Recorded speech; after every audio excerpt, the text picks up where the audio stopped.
mana presiden orang Sunda.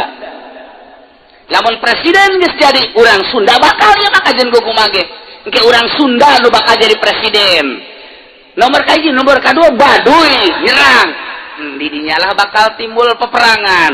Perang lah mimiti jeung urang.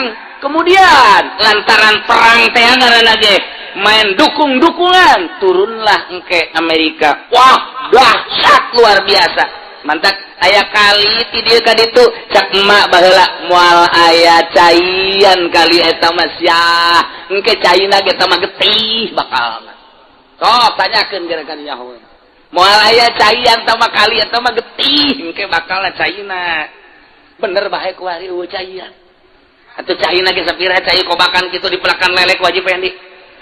Wajib lelena ge lain nang meuli atuh nang nyokotan di mana nang maling lah pokona mah. Ya sorangna di dinya.